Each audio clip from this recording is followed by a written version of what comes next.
زه غواړم چې د خلکو د قد او وزن ترمنځ اړیکه وګورم. نو دې کار لپاره زه په تصادفي ډول د خلکو قدونه په انچ او وزنونه په پاوند باندې اندازه کوم او بیا په ګراف کې د نقطو په واسطه ښیم چې هره نقطه ماته د هغوی قد او انچ په اړه معلومات راکوي.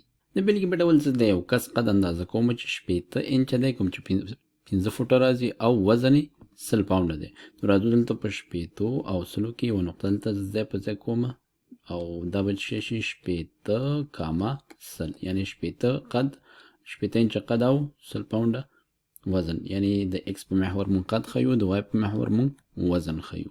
د کس لپاره 80,100 شو.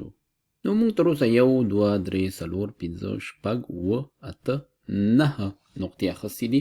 مونږ کولی شو نور نقطې والو، خو که چېرې مونږ فکر وکړو مونږ ته همدې 9 نقطونه داسې ښکاري چې د دوی ترمنځ یوه اړیکه شته دی او داسې ښکاري چې مثبته اړیکه ده، او دا چې څومره یو متحول زیاتېږي هماغومره بل متحول ورسره مخ په زیاتېدو روان دی. نو کیدای شي چې مونږ له دې څخه یو خطي موډل تیر کو، داسې یو مستقیم خط ترېنه تیر کو چې هغه د دوی ترمنځ اړیکه مونږ ته په اسانۍ سره وښودلی شي. نو راځو خطکش راخلو، دې نه یو څه خطونه تیرو، ګورو چې څه مونږ ته په لاس راکوي. که چیرې داسې یو خط تیر کو مونږ وینو چې دا ډېر مناسب خط نه دی، ځکه اکثره نقطې دې نه لاندې پاتې شوي دي.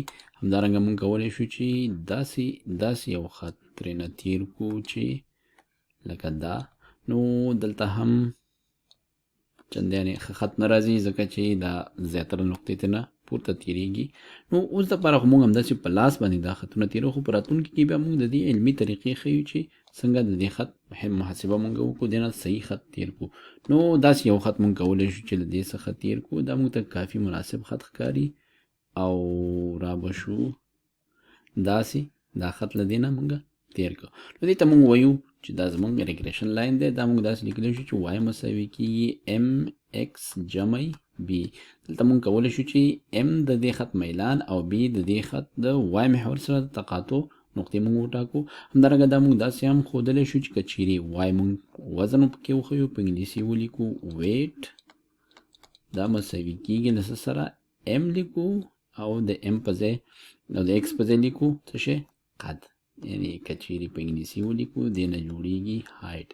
m ضرب دی هایټ او جمع بی، یعنی د وای محور سره د تقاطع نقطه. په هر صورت دا زمونږ ریګریشن لاین شو چې مونږ غواړو د دې نقطو څخه یې تیر کړو، خو مونږ هېڅکله داسې یو مستقیم خط له دې څخه نشو تیرولی چې ټولو نقطو څخه تیر شي. نو مونږ به خپل کوښښ کوو چې هغه کوم چې ښه مستقیم خط تیرولی شو هغه تیر کړو، خو هر ځل به مونږ سره داسې نقطې وي، بلکې اکثره به داسې نقطې وي چې د خپله د نقطې اصلي قیمت او کوم چې د خط په واسطه اټکل یا وړاندوینه کېږي د هغه قیمت سره به خامخا لږ څه فرق لري. او همدا د اصلي نقطې او د ریګریشن لاین په واسطه د اټکل شوي قیمت ترمنځ چې کوم تفاوت دی، دې ته مونږ څه وایو؟ دې ته مونږ وایو ریزیجول او یا ورته ویلی شو د کرښو خطا.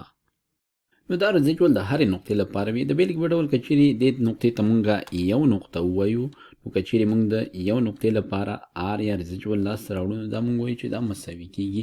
دلته مونږ سره اصلي قیمت چې د 80 انچه قد لپاره زمونږ وزن څو دی؟ دا دی 100. نو له دې 100 نه به مونږ څه شی منفي کوو؟ هغه قیمت به منفي کوو کوم چې د دې ریګریشن خط په واسطه باندې اټکل شوی یا وړاندوینه شوي. نو کېدای شي هغه دلته یو قیمت وي، یو ځای کې دا یو. نو اوس د دې قیمت لاس راوړلو لپاره مونږ کولی شو چې د ایکس قیمت چې دلته 80 دی، مونږ دلته دې نقطه کې 80 اخیستی او د ایکس متحمل قیمت راوالو او په دې معادله کې کېدو تر څو مونږ ته د دې معادلې څخه کوم چې اټکل شوی وزن هغه لاسته راشي. نو لیکلی شو چې 80 ایکس په ځای 80 شو، ام به خپله ولیکو جمع بي. نو دا په هغه وخت کې چې موږ سره قیمتونه نور میلان او دا معلوم وي. نو خو دلته اوس موږ راځو کولی شو چې دا له دې ګراف څخه هم په ګرافیکي ډول هم لاسته راوړو. نو را به شو خطکش به راواخلو او دا به دلته راوګورو چې د کم ځای ته سمیږي. داسې ښکاري چې 1.5 سره بیخي برابر دی. نو دې ځای نه تر دې ځای پورې نو دلته اوس د دې قیمت څو راغی؟ 1.5 راغی. دلته لیکو چې دا منفي 150 دا مساوي کېږي له منفي 50 سره. نو دلته د ریزیجوال قیمت منفي راغی او دا په هغه حالت کې راځي کله چې زموږ اصلي قیمت د اټکل شوي قیمت څخه کم وي. نو دې ځای کې دا برخه چې ده دا مونږ سره منفي راغله، نو دا زمونږ د آر یو قیمت شو. همدارنګه که چیرې دې نقطې لپاره مونږ ریزیجول وګورو، دا مونږ وینو چې دې قیمت د اټکل شوي قیمت څخه پورته راځي، نو معنا ده چې دا به مثبت ریزیجول وي. دې ته مونږ ویلی شو چې دا آر دوه دی که چیرې دا نقطه دوه وي. نو د ریزیجول ګټه دا ده چې زمونږ خطي موډل په باره کې مونږ ته راښودنه کوي چې څومره ښه زمونږ په ډیټا کې ځای پر ځای شوې ده، او یا داسې ویلی شو چې زمونږ ډیټا پوینټ یا نقطې مونږ ته راښیي چې د خطي موډل سره څه رقم پرتله کیږي. خو یو شی چې مونږ کول غواړو هغه دا دی چې مونږ ټولو نقطو لپاره ریزیجول یا د کرښو خطا راخلو، هغه داسې سره جوړو چې اصغري حد ته هغه ورسیږي. خو اوس دلته ښایي تاسو فکر وکړئ چې مونږ کولی شو د ټولو نقطو لپاره د دې د کرښو خطاوې را یو ځای کړو او سره یې جمع کړو، دا کیدای شي اصغري حد ته ورسیږي. خو دلته ستونزه دا ده چې ځینې قیمتونه مثبت وي او ځینې منفي وي، نو کیدای شي هغه مثبت او منفي یو بل سره ختم شي او مونږ ته ځواب په لاس راسي شي صفر، چې معنا دا چې د دې ترمنځ هیڅ د کرښو خطا موجود نه ده، کوم چې د شکل نه داسې نه ښکاري. نو د دې په ځای مونږ داسې کولی شو چې دغه د کرښو خطا او مطلقه قیمتونه سره جمع کړو.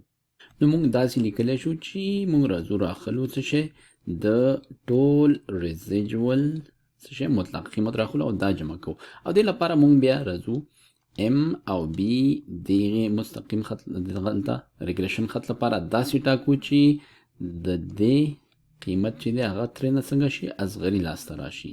نو دا چې دی د ریګریشن لاین د ټاکلو لپاره یو ښه طریقه ده. خو دلته یو بله طریقه هم شته چې خلک یې کاروي، او هغه دا ده چې مونږ راځو څه شی راخلو د ټولو ریزیجولز مربعات راخلو او هغه سره جمع کوو. نو دلته کله چې مونږ یو عدد مربع کوو، که هغه عدد منفي وي او که مثبت وي بیرته مثبت کیږي، نو دلته دا ستونزه حلیږي چې مثبت به له منفي سره ختم شي او ریزیجول به صفر ته ورسیږي.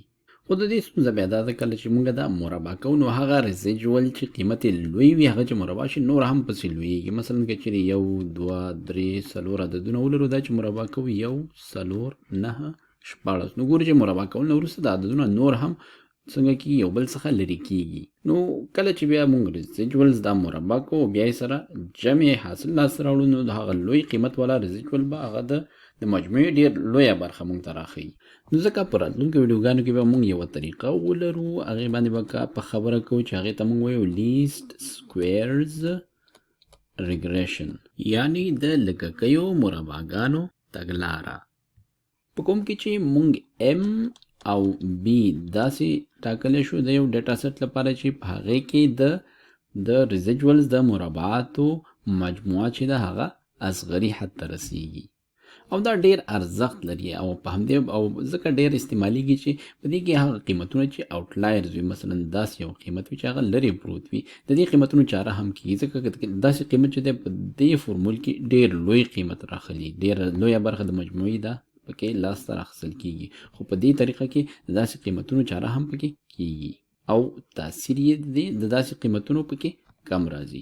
خو په هر صورت دا د دې مفهوم چې پیژندنه وه، یوازې په راتلونکو ویډیوګانو کې به موږ د ریزیجول په محاسبه کول باندې کار وکړو، او همدارنګه داسې فورمول به لاسته راوړو چې په هغې کې موږ ام او بی دا د یو مستقیم خط لپاره یا ریګریشن لاین لپاره داسې وټاکو چې په هغې کې د ریزیجولز د مربعاتو حاصل جمع اصغري حالت ته ورسیږي.